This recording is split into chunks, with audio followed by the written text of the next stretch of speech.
আদম আলাইহিস সালামকে সৃষ্টি থেকে শুরু করে কিয়ামত পর্যন্ত মানবজাতির জন্য দাজ্জালের চেয়ে বড় ফিতনা আর কিছু নেই। আগের পর্বে আমরা জেনেছি দাজ্জালের পরিচয় এবং দাজ্জাল সম্পর্কে রাসূলুল্লাহ সাল্লাল্লাহু আলাইহি ওয়াসাল্লামের কিছু হাদিস। আজকে আমরা দাজ্জাল সম্পর্কে রাসূলুল্লাহ সাল্লাল্লাহু আলাইহি ওয়াসাল্লামের গুরুত্বপূর্ণ একটি হাদিস সম্পর্কে আলোচনা করব।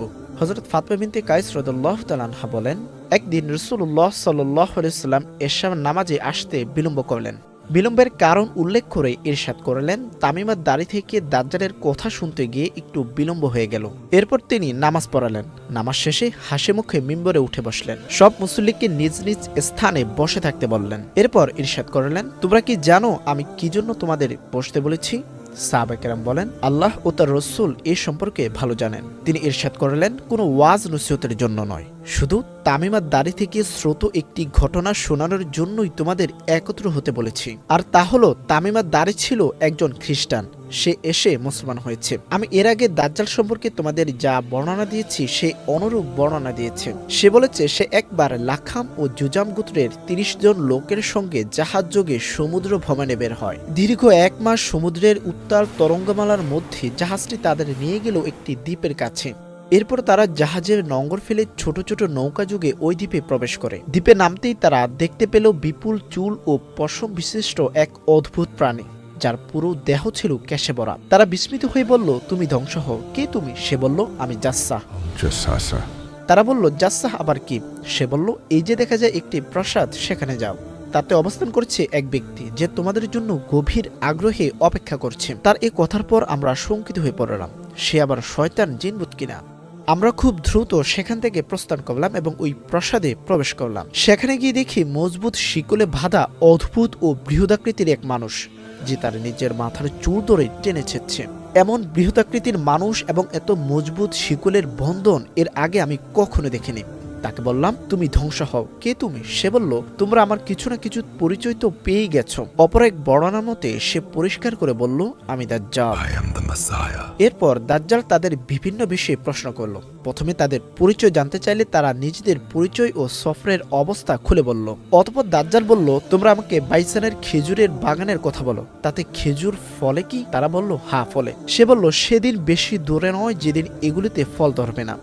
তারপর সে বলল, আচ্ছা তাবারিয়া সাগরের ব্যাপারে আমাকে অবগত করো, তাতে পানি আছে কি? তারা বলল, সেখানে প্রচুর পানি আছে। অতঃপর সে বলল, সেদিন বেশি দূর নয় যেদিন ওই সাগরে পানি থাকবে না।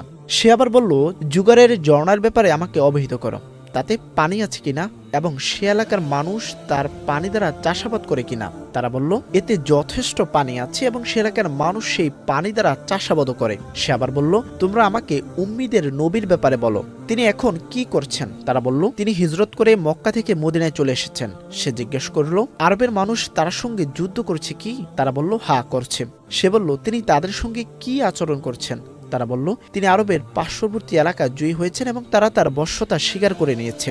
সে বলল, বশ্যতা স্বীকার করে নেওয়ায় জনগণের জন্য কল্যাণ করেছিল।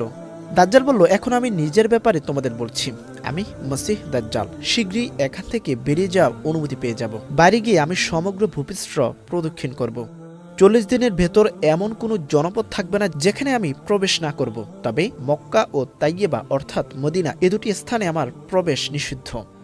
যখন আমি এই দুটির কোনো একটিতে প্রবেশের ইচ্ছা করব, তখন এক ফেরেশতা উন্মুক্ত তরবারি হাতে নিয়ে সম্মুখে এসে আমাকে বাধা দেবে। এ দুটি স্থানের সকল প্রবেশপথে ফেরেশতাদের পাহারা থাকবে। বর্ণনাকারী বলেন, তখন রাসূলুল্লাহ সাল্লাল্লাহু আলাইহি ওয়াসাল্লাম তার ছুরি দ্বারা মিম্বরে আঘাত করে বললেন, এই হচ্ছে তাইয়েবা, এই হচ্ছে তাইয়েবা, এই হচ্ছে তাইয়েবা। অর্থাৎ তাইয়েবা অর্থ এই মদিনাই। সাবধান, আমি কি এই কথাগুলো এর আগে তোমাদের বলিনি? সাহাবায়ে কেরাম বললেন, হ্যাঁ বলেছেন। রাসূলুল্লাহ সাল্লাল্লাহু আলাইহি ওয়াসাল্লাম ইরশাদ করলেন, তামিমার দাড়ির কথাগুলো আমার কাছে খুবই ভালো লেগেছে, যেহেতু তা আমার ওই বর্ণনার সঙ্গে সামঞ্জস্যপূর্ণ যা আমি তোমাদের দাজ্জাল, মদিনা ও মক্কা সম্পর্কে এর আগেই বলেছি। সে দ্বীপটি কোথায়?